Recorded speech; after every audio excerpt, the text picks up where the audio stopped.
Southwest Gauteng TVET College Welding Trade Test Center opened in Molapo, Soweto this week. It's in line with higher education and training's efforts to tackle unemployment, especially in disadvantaged communities. Now, the facility will offer theoretical and practical training to thousands of aspirant welders. To tell us more about this, we're joined now by Transport, Education and Training Authority Marketing and Communications Head Sabelo Mbuku. A very good morning to you.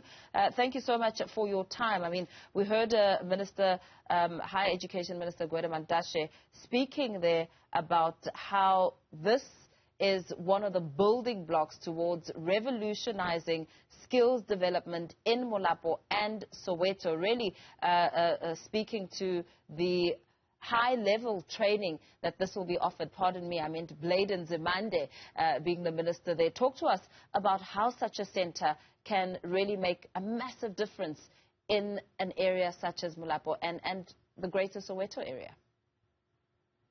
Thank you so much, Mpho, and thank you to the viewers of Newzroom Afrika.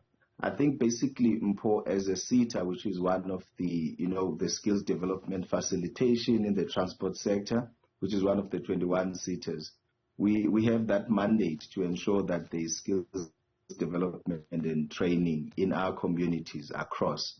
Now, when you look at what Professor Bladen Zimande launched at Molapo last week, it shows that if a young person enters the TVET college space, maybe in the specialization of welding, now they don't have to travel a distance for them to be trade tested. Now, if you look at that, there is obviously a cost for you to travel to one destination to another, or from one destination to another.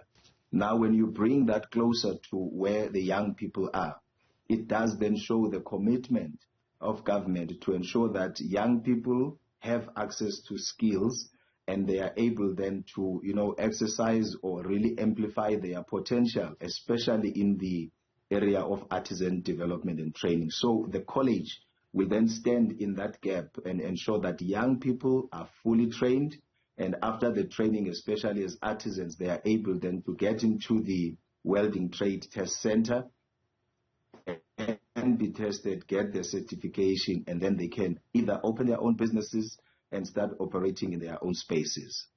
In terms of curriculum, what does this course cover, and how then does it prepare students for the world of work? Basically, if you look at the welding, the space of welding, it's an artisan development area. So the occupations that are there, they are linked to the artisan development.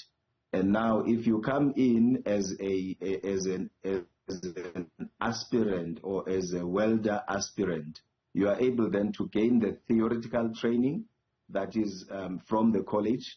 And then from there, you can get the practical component. Now, the equipment that the college has been resourced with, it's world standard kind of equipment to ensure that, one, there is proper alignment with the world of work, that is the industry that would need welders. So the most important thing is, once you are trained on those skills and the equipment that is used, you won't be able to struggle. In fact, you won't struggle when you get into the world of work, because the equipment that you will be using at the college, it's exactly the same standard that the industry is using, or even better.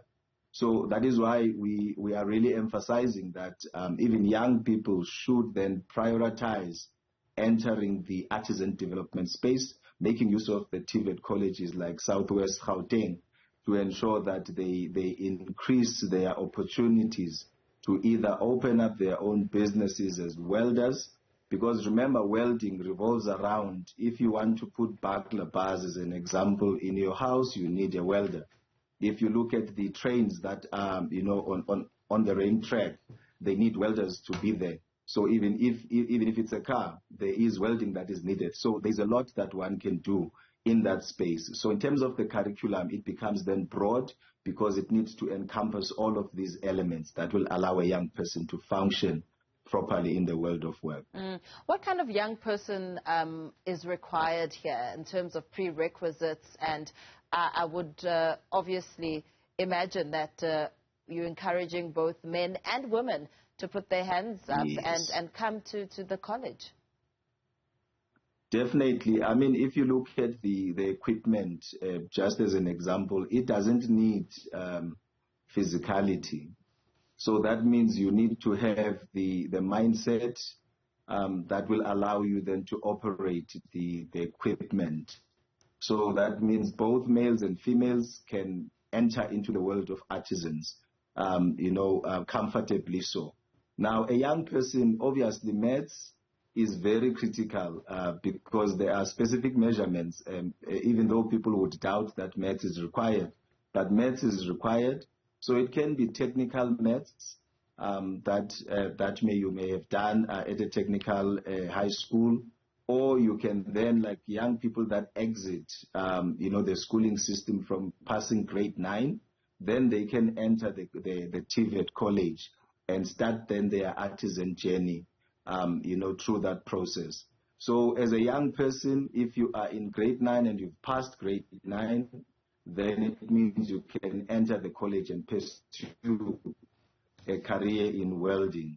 So those are the opportunities that are available. But for others, maybe who have, exited a grade 9 and then they've chosen other subjects and all of that, but maths needs to be part of the subjects that you would have done. Government has set a target to produce 30,000 artisans a year by the year 2030. I understand there are now 20,000 a year. How much of a role are you going or hoping to play in helping government reach that target as you train these young people and hopefully have them out in the world of work, breaking the cycles of poverty and inequality?